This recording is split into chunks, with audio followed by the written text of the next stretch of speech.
This thing's really going Come on, Hill Dog. Fast coming up at 7 o'clock Eastern time. We are about to get our first detail on literally within the next. There was silence from the Clinton campaign until 8:55 p.m. Took New York. We have as two. We knew Trump was going to take Indiana. Come on. North Carolina too early. And there was silence We're from the now Clinton in campaign. too Silence close. from the Clinton campaign until 8:55 p.m. when they put out a picture. California, that bumped her up. She's ahead. She's ahead. Trail, writing, quote, "This team has so much to be proud of. Whatever happens tonight, thank you for everything." But then more announcements in reliably blue states that chilled Clinton supporters. Michigan, Come on, Hill Dog. Too close to call. Wisconsin, too early. NBC News projects Donald Trump, the president-elect of the United States. At this hour, Trump has 278 electoral votes to Hillary Clinton's 218.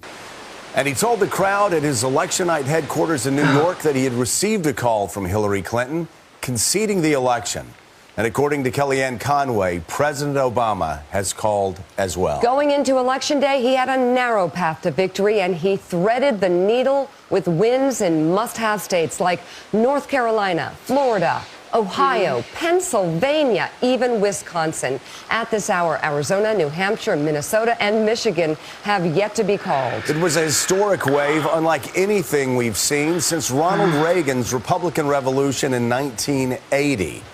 This is now Donald Trump's revolution. And it's just as shocking to the elites and the political class in 2016 as it was when Reagan was swept into office 36 years ago. And how the night unfolded was just as head-spinning as was the final result. After the national polls showed Hillary Clinton with leads, including a 71.4% chance of victory from 538, there was still the matter of voting. As Joe tweeted yesterday afternoon, people want to know how the election is going. Here's what I know. Nobody knows anything. We actually have to wait until the people vote. Some thought the early exit polling was pointing to...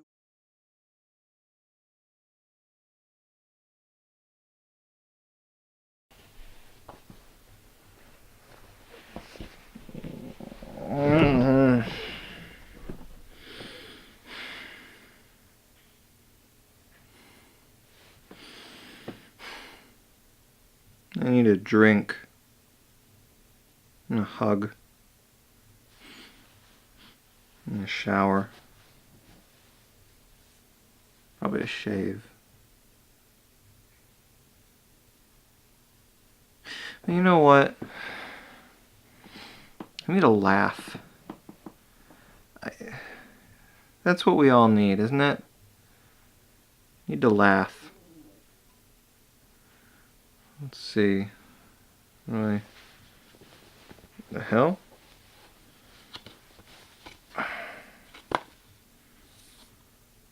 Jimmy Vestvood, American Hero.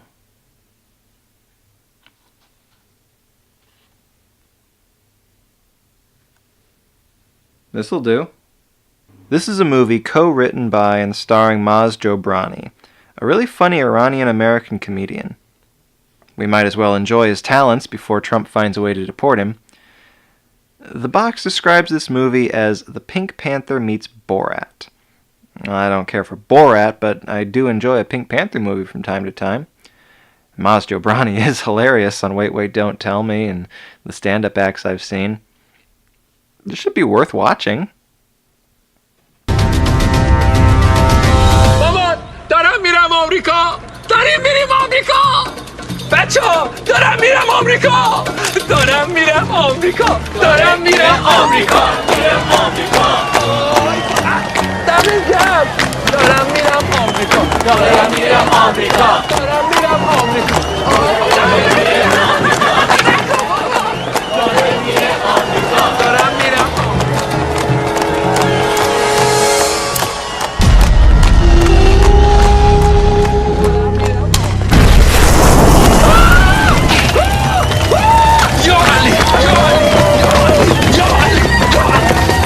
And we're off to a great start. Alright, all kidding aside, I do actually enjoy this movie. There's a good number of awkward moments and stupid slapstick, and you probably know my feelings on that kind of thing. But there is a genuineness to this film, and I find it endearing, oddly enjoyable. There's something about this movie that helps get me through the awkward scenes, makes them a little less painful. So after the opening credits, we see Jamshed and his mother on an airplane, flying to America. Oh boy. Muslim on an airplane. The cliches just write themselves. مامان این حرفا رو نزن. مگه من چی گفتم الله اکبر بده چی بگم بسم الله الرحمن الرحیم. یارو داره چپ چپ نگاه میکنه. یارو کیه؟ ای گوره بابا. نکن. Well, I must admit, this scene could be a lot worse. There's a genuineness, a freshness to these jokes that you're not going to see in similar scenes from other movies like, say, Postal, or even that final episode of Titus. I am crazy, just like my mother. We are connected by Turkey, okay?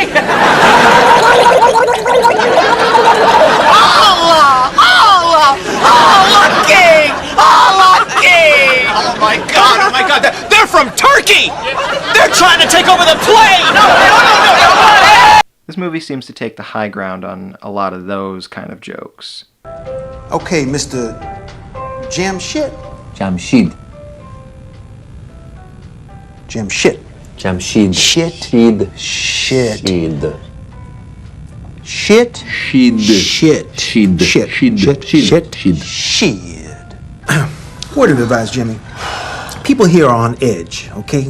So I would try to fit in and try to act less, what's the word I'm looking for? Terroristy? You dig? I dig. Okay, you dig. So you are free to go. Allahu Akbar.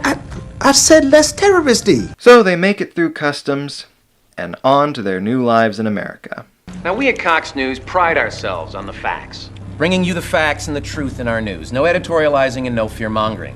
Which is why I can say with certitude that even as we speak, the Iranians are developing American exterminating weapons. And because they hate us, they hate our freedoms, everything we stand for, our ability to have a family. They hate our freedoms to walk with our dogs and our children at night. Go out on a Sunday for a walk with our dog and have a hot dog.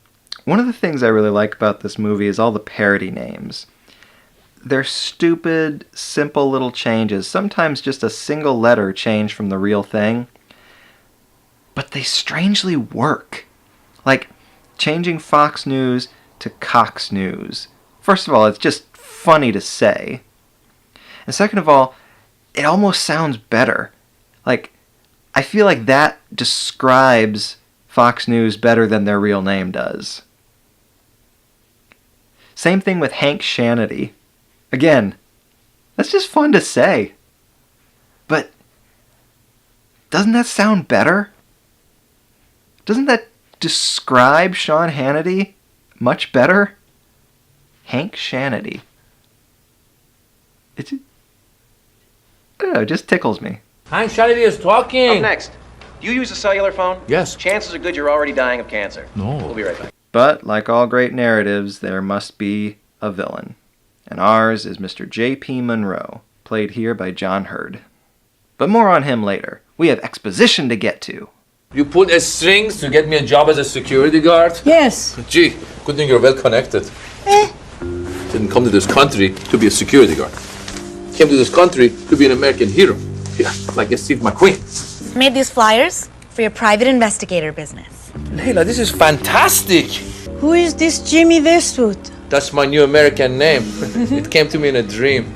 Now in this next part, we're introduced to a gaggle of one-dimensional characters, each with about a single joke to their name. Although none of them get names. Jimmy, can you investigate us a dime bag? Can you find me an Asian woman? Yo, dog, hook me up with a record deal. I'm Persian like the cat. Do you like my hat? That's my brother Matt. They're not integral to the plot or anything. They're just a welcome distraction. And I think it's interesting that each one of them is Middle Eastern. That in itself is refreshing to see in this movie. But more on them later. Throughout the film, various characters are brought in with their own side stories that run through the whole thing. In this scene, we meet Mr. Mehdi, and his story of trying to date Jamshid's mom. Mr. Mehdi, I'm not gonna pimp out my own mother. You're not pimping her out. I just want to take her out for a Starbucks. You scratch my balls, I scratch yours. I'm pretty sure it's back. Well, my back is not itching. Okay, you got a deal. I scratch your balls. After some pratfalls, we continue with the plot, and Jimmy is given his first case as a PI. But not until this scene. Oh. Why does he pick up a crossbow? Hello, dear. I would not shoot you. The hell? Anyway, let's move on to the case. I want to hire you, Jim Bells, because I think that my wife is having an affair with an Arab, if you can imagine. And what better way to catch an Arab than with another Arab? In the act. Good point, sir. Very good point. Very good point. But, sir, just FYI, I am actually not Arab. I'm actually from Iran. So Jimmy goes home, and we get another B story to add to the role. This isn't easy for me to say, but there's no better time than the now. Ever since we were kids, I've had the craziest crush on you. There's just something about you. You're so pure, so innocent. I mean, look at your face. You even have deer-like features. Deers are creatures? No, deer-like features. You had a deer for a teacher? No! There's actually something about this particular plot thread that I kind of like. Maybe it's just because Sheila Vaughn is super adorable.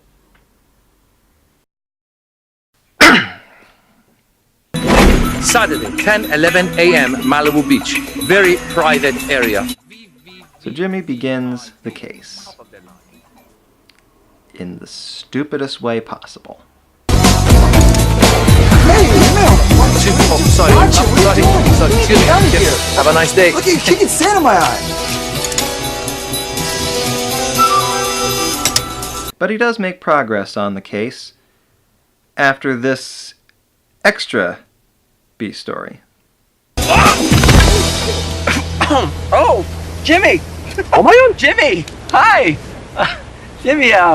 This is Freddie, my friend. Freddie, meet Jimmy. Nice to meet you, Freddie. Hi, nice to... Oh, yeah, don't worry, Humayun, your secret is safe with me, okay? You know, in our community, being a private investigator is almost as bad as being gay. So I know what you're going through. What? You know, it must be hard to have a gay lover. I have no idea what you're talking about. I'm talking about him, Freddie, your gay lover. What? This guy, Freddie, the black guy? Yeah. You have gay sex with? Okay, yeah. In the bar? Okay, we know how it works. You're a gay angel. You're a gay angel. Gangel. And one thing I've noticed in watching comedies written by stand-up comedians, they will always find a way to insert their act into the dialogue. Maz Jobrani is no exception, and if you know his stand-up, this next scene will be very familiar to you. Well, this is my friend Malik. He's from Arabia. Oh, hi, sir. How are you? Alhamdulillah. Alhamdulillah. Salam alaikum. Ah, wa alaikum assalam. It's a shawarma. Baba Ganoush. Pita bread. So, what is it you're doing here? Being a very bad spy. So, where were we?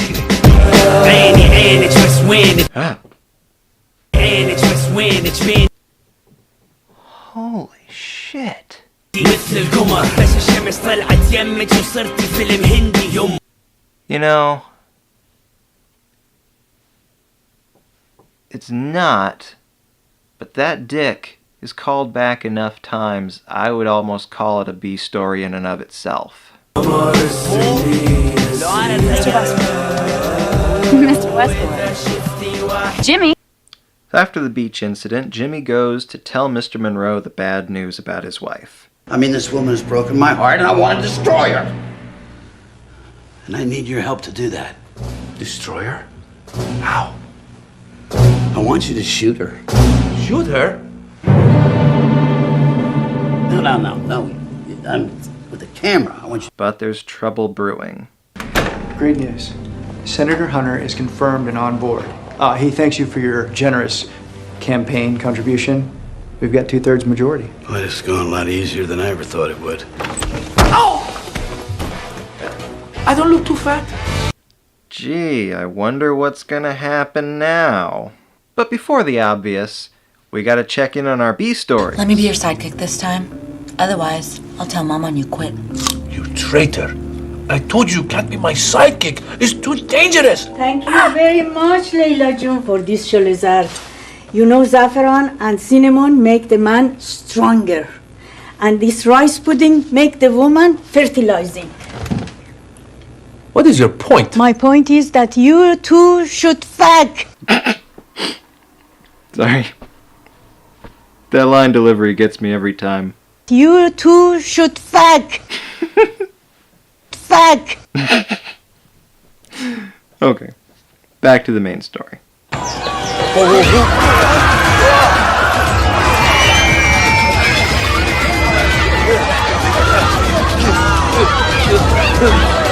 I will miss you.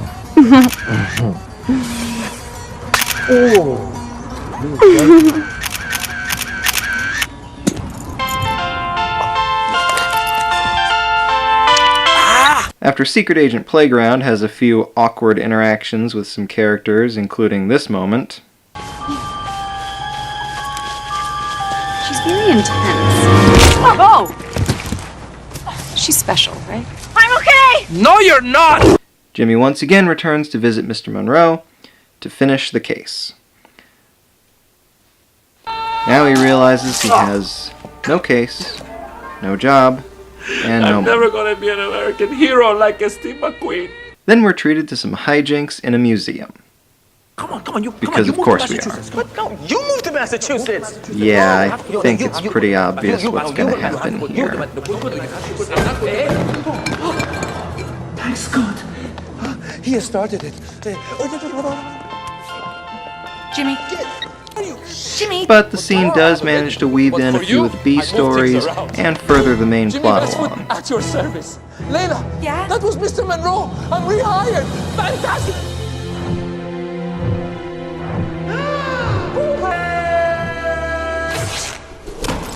Moving on. Point is, now this Arab guy is blackmailing me for a cool $1 million. Wow. He wants $1 million for flinging with your wife? Yeah. He says that if he doesn't get this money by 6 o'clock this afternoon, then he's gonna go public with this affair and try to bring me down. Oh, this guy. Yeah. Arabs. Yeah. But Marcy pulls the old switcheroo, which leads to the film's climax.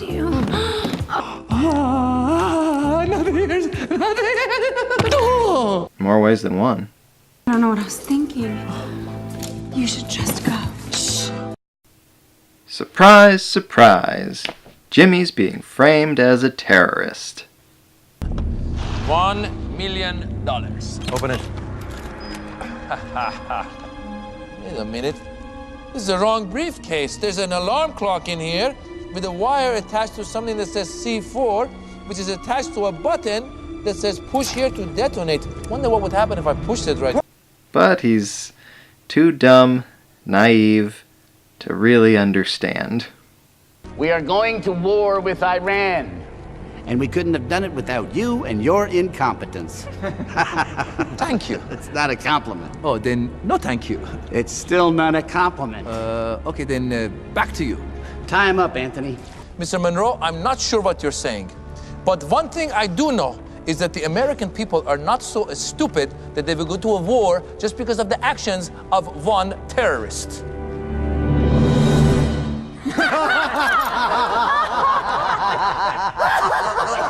Our leaders are thin-skinned morons who will plunge the country into war at the drop of a hat. Good thing it's just a movie, right? Thankfully, Layla followed him and is there to help him out.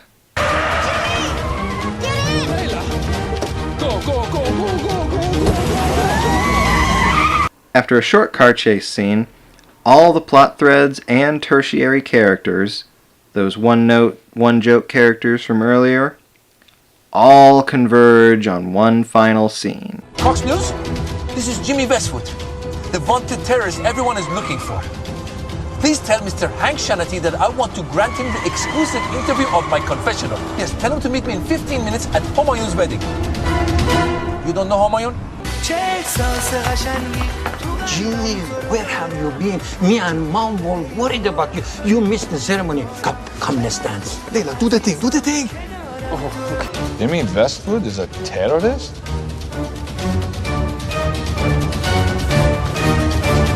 Jimmy Vestvood is a terrorist! It's true! It's on Cox News, so it has to be real!